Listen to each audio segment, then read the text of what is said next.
నేను Sultana. Welcome to burning files. క్షణకాలంలో అంతా నాశనం. చూస్తుండగానే మట్టిలో కలిసిపోయిన ప్రాణాలు, కళ్ళ ముందే కూలిన భారీ భవంతులు. ఇదంతా ఎక్కడో జరగలేదు, మన దేశంలోనే జరిగింది. ఉత్తరాఖండ్ రాష్ట్రం ఉత్తర కాశీలో క్లౌడ్ బరెస్ట్ చూసి ఒక్కసారిగా దేశ ప్రజలంతా అవాక్కయ్యారు. ఇదెక్కడి ప్రళయం అంటూ నిర్ఘాంతపోయారు. అసలు ఈ క్లౌడ్ బరెస్ట్ ఎలా జరిగింది? దీని వెనుక ఉన్న కారణాలేంటి? ఇది కేవలం ప్రకృతి వైపరీత్యమా లేక మానవ తప్పిదమా? ఇలాంటి ఘటనలు మళ్ళీ జరగకుండా ఉండాలంటే మనం ఏం చేయాలి? ఈ అన్ని ప్రశ్నలకు సమాధానాలు ఇవాల్టి మన బర్నింగ్ ఫైల్స్లో చూద్దాం.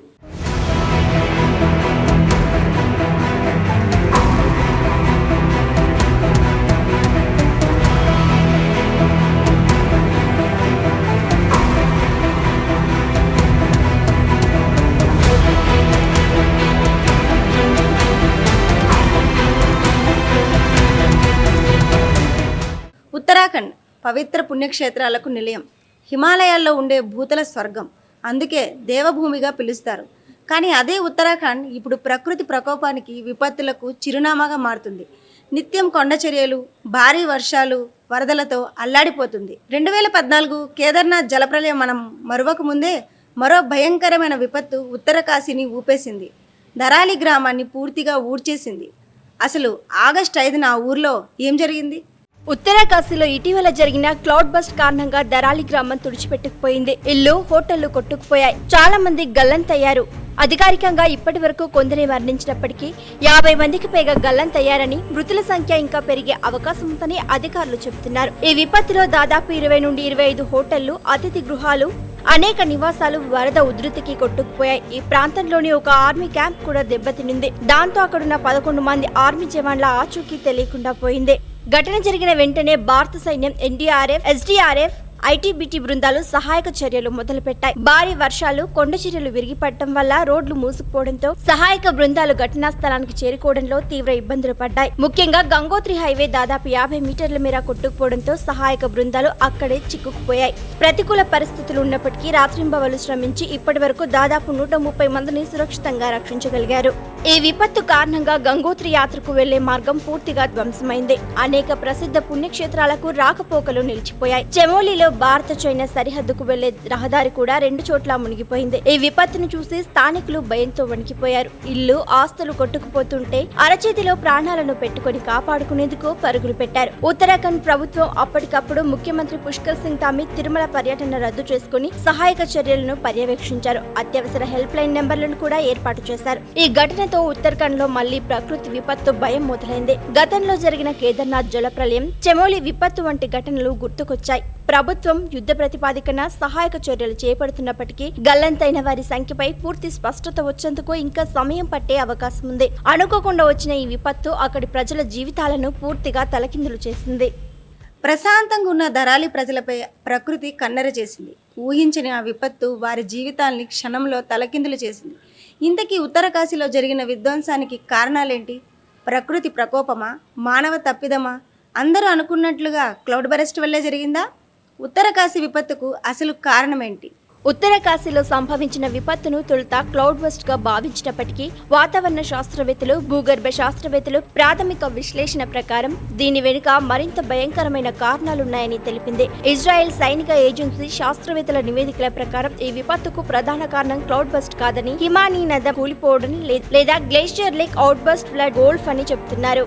సాధారణంగా క్లౌడ్ బస్ట్ అంటే గంటకు 100 మీటర్ల వర్షపాతం కురవాలి. కానీ ఘటన జరిగిన సమయంలో ఆ ప్రాంతంలో కేవలం 6.5 మిల్లీమీటర్ల వర్షపాతం మాత్రమే నమోదైంది. దీంతో ఇది క్లౌడ్ బస్ట్ కాదనే అనుమానాలు బలపడ్డాయి. శాటిలైట్ పంపిన చిత్రాల విశ్లేషణలో ధరాలి గ్రామానికి సరిగ్గా పైన కీర్గఢ్ ప్రవాహానికి సమీపంలో హిమానీ నదాలు 1 లేదా 2 గ్లేషియర్ సరస్సులు ఉన్నట్లు గుర్తించారు. హిమానీ నదం అకస్మాత్తుగా కూలిపోవడం వల్ల ఆ సరస్సులోని నీరు ఒక్కసారిగా కిందకు దూసుకురావడంతో ఈ భయంకరమైన ఆకస్మిక వరద సంభవించిందని శాస్త్రవేత్తలు అంచనా వేస్తున్నారు. ఇలాంటి ఘటనే 2021లో చెమోలిలో కూడా జరిగింది.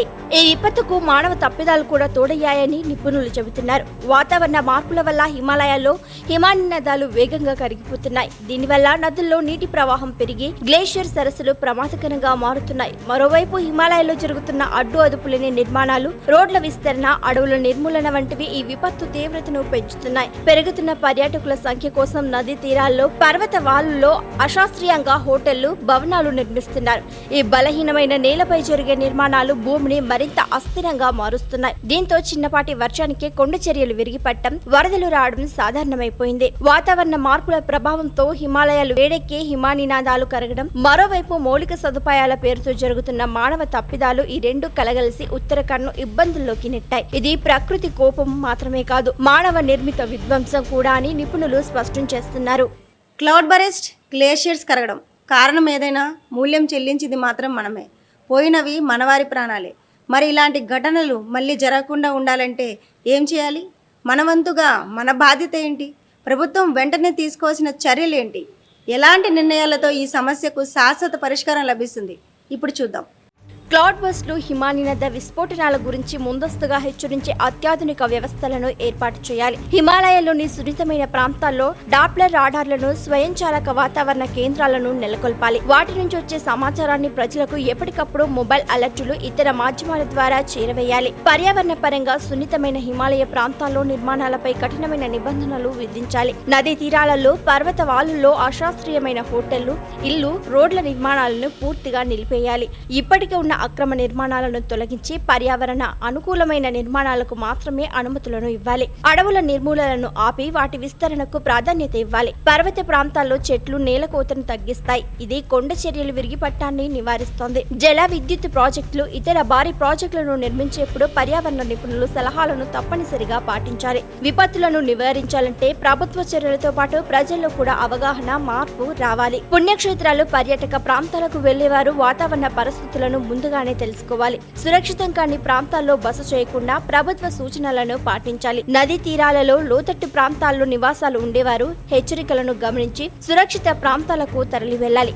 అంతేకాదు విపత్తు నిర్వహణ బృందాలకు నిరంతరం శిక్షణను ఇవ్వాలి. అత్యవసర పరిస్థితుల్లో తక్షణమే స్పందించేలా వారికి అత్యాధునిక పరికరాలను, శిక్షణను అందించాలి. ప్రజలకు కూడా విపత్తుల సమయంలో ఎలా స్పందించాలనే దానిపై అవగాహన కార్యక్రమాలను నిర్వహించాలి.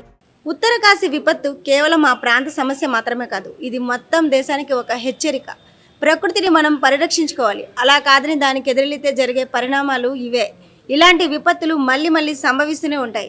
అభివృద్ధి పేరుతో పర్యావరణాన్ని నాశనం చేస్తే దాని పర్యవసానాలు చాలా తీవ్రంగా ఉంటాయి. ఈ చేదు నిజాన్ని మనం ఇప్పటికైనా అర్థం చేసుకోవాలి. ప్రకృతిని పరిరక్షించుకోవాలి. ఇది ఇవాల్టి బర్నింగ్ ఫైల్స్. మరో టాపిక్తో మళ్ళీ కలుద్దాం.